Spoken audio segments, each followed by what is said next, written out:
এই নির্বাচন আগে যেগুলো হয়েছিল সেগুলো আপনারা কেমন দেখেছেন যে একটা অরাজকতা বিশৃঙ্খলার ভিতরে কেটেছে, কিন্তু আমরা যারা গ্রামে বাস করি আমরা দেখতে পাই প্রত্যেকটি চায়ের দোকানে, আড্ডার মহলে, বন্ধুদের মহলে এই যে নির্বাচন নিয়ে যে একটা আমেজ, কে কাকে ভোট দিবে, কেন ভোট দিবে, ওই প্রার্থীর কি গুণাগুণ রয়েছে।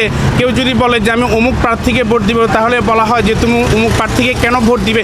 এই যে নির্বাচনের যে একটা আমেজ, আলহামদুলিল্লাহ আমাদের ফেনীতে খুবই সুষ্ঠুভাবে এবং সুন্দরভাবে নির্বাচনের একটা আমেজ চলছে। আমরা চাই এমনটাই হোক।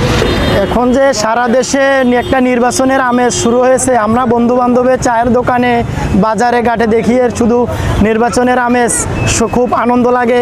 মানে আমরা কে কারে ভোট দিব, কে মানে কাকে ভোট দিব, এটাই আর কি মানে আমেজ। আমরা মানে অনেক খুশিতেই চার দোকানে চা খাই, আড্ডা দিই। এই আমাদের চাই সুস্থ একটা নির্বাচন হোক 12ই ফেব্রুয়ারি।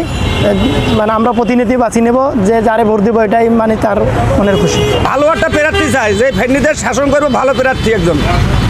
আর কি বলে অনেকে সঠিক জায়গায় ভোট দিব, সঠিক প্রার্থী বাছি নিব, এটা বলে এইটাই সবসময় আলোচনা করে। সঠিক প্রার্থী দিয়া যোগ্য ব্যক্তি, যে যোগ্য ব্যক্তিরে ভোট দিব। ভোটের আনন্দ বুঝা যায় না। হ্যাঁ, ভোটের আনন্দ খুব ভালোই চলে, একেবারে সুস্থ, কোনো গ্যাঞ্জাম নাই ফেনীতে।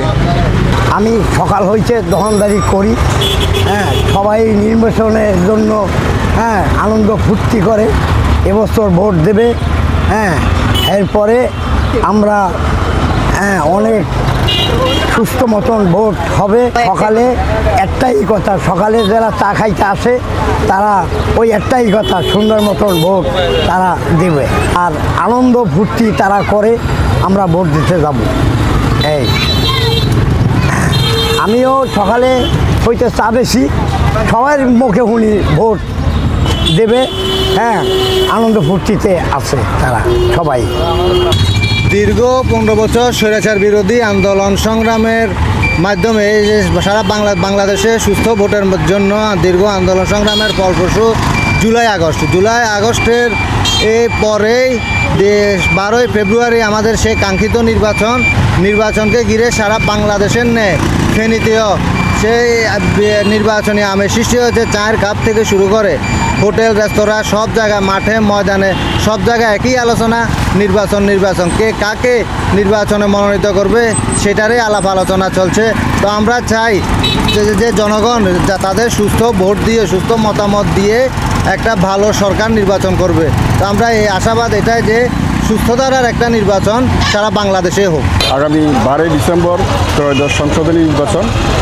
এই নির্বাচন উপলক্ষে আপনি জানেন যে দীর্ঘ 17 বছর এই ফ্যাসিস্ট শেখ হাসিনার কবলে পড়ে বাংলাদেশে কোনো ভোট পরিচিত হয়নি। হয়েছে দিনের ভোট রাতে হয়েছে, আমিডাবি নির্বাচন হয়েছে, কিন্তু এবার এই যে ত্রয়োদশ সংসদ জাতীয় নির্বাচন উপলক্ষে বিশেষ করে ফেনীতে যে একটা নির্বাচনের আমেজ যে উৎসবমুখর হচ্ছে, এটা দেখে আমরা বিশ্বাস করতেছি। এই জন্যে আপনি বিভিন্ন পাড়া মহল্লায় অলিতে গলিতে দেখবেন যেখানে একটা নির্বাচনের আমেজ সৃষ্টি হয়েছে।